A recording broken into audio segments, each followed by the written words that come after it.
Hello friends, I am Sumitra and welcome to TET Manthan. तो PRT वाले जो बच्चे हैं वो तो बड़ा खुशी के मारे एकदम नाच रहे होंगे। इतना इजी पेपर आया है आपका पीआरटी का, और इसकी मैं बिल्कुल ऑफिशियल आंसर की आप लोगों के साथ में डिस्कस करने वाली हूँ। अभी ऑफिशियल आंसर की आ चुकी है। अगर आपको नहीं पता है तो आपको मैं डिस्क्रिप्शन में लिंक दे दूँगी, उससे आप लोग जाकर के अपना सारा पेपर चेक कर सकते हैं। फिलहाल हम सीडीपी डिस्कस करेंगे पीआरटी लेवल की।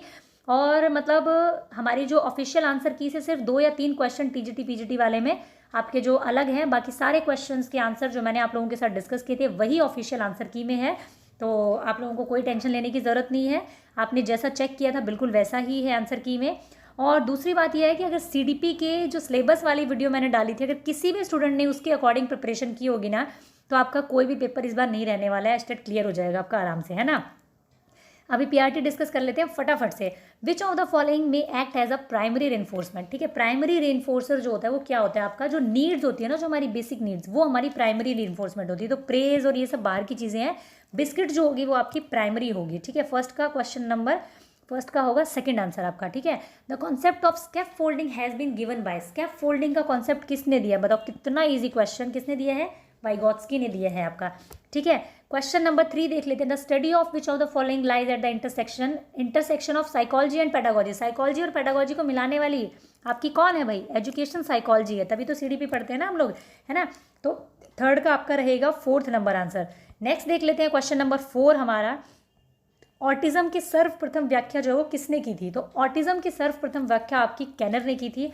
ठीक है जी, नेक्स्ट देख लेते हैं 5th number question. Dysgraphia is a type of. हमने सारी की सारी लर्निंग डिसेबिलिटीज़ को बहुत अच्छे से पढ़ा था। ठीक है, कौन कौन सी होती है, तो डिस्ग्राफिया क्या है, एक तरीके की लर्निंग डिसेबिलिटी है।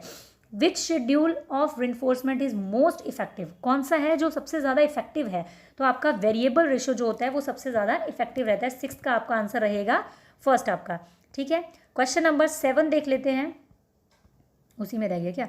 हाँ, who believe that infants brain is like a tabula rasa. Tabula rasa किसने कहा था, ये मैंने आपको बताया भी था कि ये जॉन लॉक का कथन है, और ये याद भी करवाया था कि जॉन लॉक मतलब बच्चे का दिमाग लॉक है, ऐसा कौन कहता है, ब्लैंक स्लेट है, टेबुला रासा है, ये कौन कहते हैं, जॉन लॉक कहते हैं। ठीक है, तो 7th का आपका फर्स्ट आंसर रहेगा। ठीक है जी, नेक्स्ट है आपका क्वेश्चन नंबर 8, जो कि क्या है आपका, निम्नलिखित में से कौन सी व्यक्तित्व मापन की मनोविश्लेषणात्मक विधि जो है वो नहीं है, यानी कि कौन सी साइको एनालिटिक मेथड नहीं है पर्सनालिटी मेजरमेंट का। तो आपका इंटरव्यू इसका आंसर रहेगा 8th का सेकंड नंबर आंसर रहेगा। Kohler research with Sultan support which theoretical view of learning, यानी जो सुल्तान वाली थ्योरी थी वो किस सिद्धांतिक दृष्टिकोण की पुष्टि करता है, तो वो आपकी क्या रहेगी, क्वेश्चन नंबर 9 का आपका आंसर रहेगा फर्स्ट, यानी कि इनसाइट लर्निंग। ठीक है, Albert Bandura is known for theory of. 10th question का आपका आंसर क्या रहेगा, सोशल लर्निंग। बहुत अच्छे से हमने एल्बर्ट बेंडूरा की जो थ्योरी थी वो अपने चैनल पर डिस्कस की थी। ठीक है, तो आपका क्या रहेगा, ये सोशल लर्निंग रहेगा। ठीक है जी, नेक्स्ट देख लेते हैं हम लोग क्वेश्चन नंबर 11 आपका। क्वेश्चन नंबर 11 है, निम्नलिखित में से कौन सी फ्रॉइड के मनोलैंगिक विकास की अवस्था जो है वो नहीं है। तो हमने डिस्कस किया था ये oral stage, latency stage, anal stage, ये तीनों होती है, लेकिन प्री ऑपरेशनल स्टेज हमने प्याजे में डिस्कस की थी। ठीक है, तो आपका प्याजे इसका सेकंड आंसर रहेगा 11th का। नेक्स्ट है आपका, एक बच्चा कहता है कि माँ सूरज आज बहुत उदास है, तो वो किस तरीके के संक्रियात्मक चिंतन की किस सीमा की ओर संकेत कर रहा है, भाई कौन सी लिमिटेशन है। ठीक है, तो इसको हम कहते हैं एनिमिज्म। भाई निर्जीव चीज़ों को भी सजीव समझना एनिमिज्म कहलाता है। ये भी मैंने आप लोगों के साथ में प्रीवियस ईयर क्वेश्चन में सेम क्वेश्चन था, बस उसके अंदर ये था कि सूरज जो है वो बहुत ज़्यादा गुस्से में है, ये था आपका। ठीक है, तो इसका आंसर आपका रहेगा 12th का 2। नेक्स्ट है आपका, अकॉर्डिंग टू द ब्रॉनफेन ब्रनर के जे पारिस्थितिक मॉडल के अनुसार बच्चे के माता पिता, उसके भाई बहन आदि जो है वो किस उसमें आते हैं आपके, तो ये बिल्कुल आपके माइक्रो सिस्टम में आते हैं। बिल्कुल जो उसके करीबी होते हैं वो उसमें क्या आते हैं, माइक्रो सिस्टम में आते हैं। नेक्स्ट आपका है क्वेश्चन नंबर 14, निम्नलिखित में से कौन सी स्वलीनता युक्त बालक के शिक्षण की एक विधि है। विच of the following is method of teach autism autistic children. ये तो मतलब प्रीवियस ईयर क्वेश्चन वाली सीरीज भी अगर किसी ने देखी होगी मेरी, तो आराम से आपको आता होगा। PECS इसका आंसर है, जिसका मैंने बताया था आपको, पिक्चर एक्सचेंज कम्युनिकेशन सिस्टम होता है। ठीक है, जो कि ऑटिज्म चिल्ड्रन के लिए यूज किया जाता है। ठीक है, नेक्स्ट है आपका, इसका आंसर फर्स्ट हो गया भाई 14 वाले का। 15 का है, the attraction of a girl child toward her father. ठीक है, गर्ल चाइल्ड का अपने पिता के प्रति जो आरक्षण होता, जो आपका आकर्षण होता है, उसको क्या कहते हैं, उसको हम इलेक्ट्रा कॉम्प्लेक्स कहते हैं आपका। ठीक है, तो क्वेश्चन नंबर 15 का आपका फर्स्ट रहेगा। Which term refer to extra cues design to increase the chances of our students providing the correct answer to a question. ठीक है, ये कौन सा पद होगा जिसका तात्पर्य एक विद्यार्थी के सही उत्तर की संभावना को बढ़ाने वाले संकेतों से है? तो इसको प्रॉम्प्ट कहते हैं। प्रॉम्प्ट क्या होता है? जैसे आपने देखा होगा क्लास में कभी कभी आप जब बच्चे कई बार जब ऑरल कोई क्वेश्चन को सुना रहे होते हैं, अगर वो भूल जाए और आपका फ्रेंड जो है इशारे इशारे में आपको थोड़ा सा ऐसे लिपसिंग करके दिखा देना, अरे इसके बाद ये बोल, तो वो जो एक हिंट दिया जाता है ना बच्चे को, जिससे कि उसका उत्तर सही होने की संभावना हो जाती है, उसको प्रॉम्प्ट कहते हैं। 16 का आपका 2 होगा। ठीक है, 17 है आपका modelling is based on. Modelling जो है वो किस में आया था? तो हमने बेंडूरा की सोशल कॉग्निटिव थ्योरी की थी, उसी का पार्ट है आपका मॉडलिंग। ठीक है, 17 का आपका आंसर रहेगा 3। नेक्स्ट देख लेते हैं क्वेश्चन नंबर 18 हमारा। 18 क्या कहता है? शेपिंग की संकल्पना जो है वो किसने दी थी? The concept of shaping has been given by. तो ये किसने दिया था आपका? ये आपका स्किनर ने दिया था। जो शेपिंग का कॉन्सेप्ट दिया था ये आपका किसने दिया था? स्किनर ने दिया था। ठीक है, नेक्स्ट क्वेश्चन देख लेते हैं 19 क्वेश्चन आपका। According to cognitive development theory of पियाजे, in which of the following process children either modify or form a new schema. ठीक है, मॉडिफाई और न्यू स्कीमा की बात की जा रही है। हमने पियाजे की थ्योरी को बहुत बढ़िया तरीके से किया था। तो 19 का आपका आंसर क्या रहेगा? अकोमोडेशन कहते हैं हम उसको। ठीक है, जब न्यू स्कीमा बनाया जाता है या मॉडिफाई किया जाता है तो उसको अकोमोडेशन कहा जाता है। ठीक है, who among the following first gave the theory of moral development. Moral development की थ्योरी किसने दी थी? तो आपकी पियाजे ने दी थी। फर्स्ट किसने इंट्रोड्यूस किया था? पियाजे ने इंट्रोड्यूस किया था, उसके बाद गोलबर्ग ने उस पर काम किया था। ठीक है, तो 20th का आपका ये आंसर हो गया। 21st देख लेते हैं फटाफट से। यदि पहले सीखा गया कार्य किसी नए सीखे गए कार्य में बाधा उत्पन्न करता है तो अधिगम का ये हस्तांतरण क्या कहलाएगा आपका? ये भी मैंने आप लोगों के साथ बड़े अच्छे तरीके से डिस्कस किया था। ठीक है, तो इसका आंसर आपका क्या रहेगा? अगर बाधा बनता है, मैंने बताया था ना टांग अड़ाता है जो, इसका मतलब नेगेटिव लोग टांग अड़ाते हैं, नेगेटिव ट्रांसफर कहलाता है ये।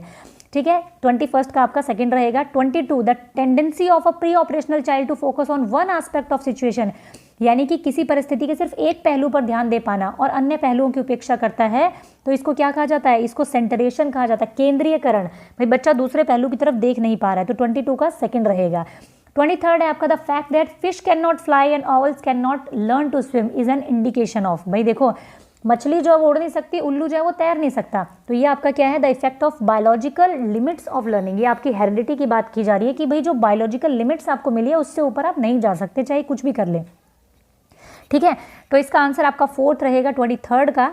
24th देख लेते हैं फटाफट से। शेल्डन के अनुसार निम्नलिखित में से कौन सा व्यक्तित्व का प्रकार नहीं है, पर्सनैलिटी का टाइप नहीं है शेल्डन के अकॉर्डिंग? तो आपका ये आपका एस्थोमॉर्फी जो है वो शेल्डन के अकॉर्डिंग आपका नहीं है, बाकी तीनों है।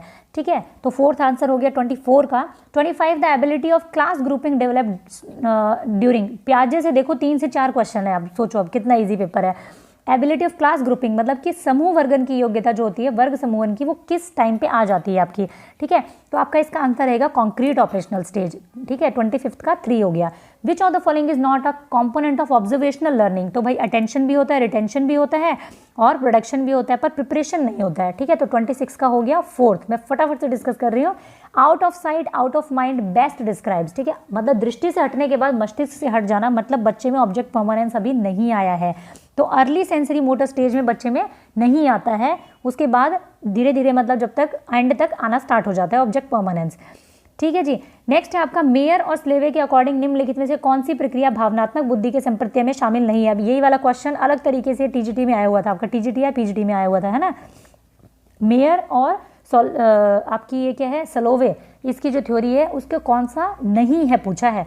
ठीक है, तो इसका आंसर क्या रहेगा आपका? अंडरस्टैंडिंग भी होता है, परसेप्शन भी होता है, मैनेजमेंट भी होता है। भाई कंस्ट्रक्शन की बात कहीं नहीं की गई है इसमें। ठीक है, तो 28 का आपका 4th रहेगा।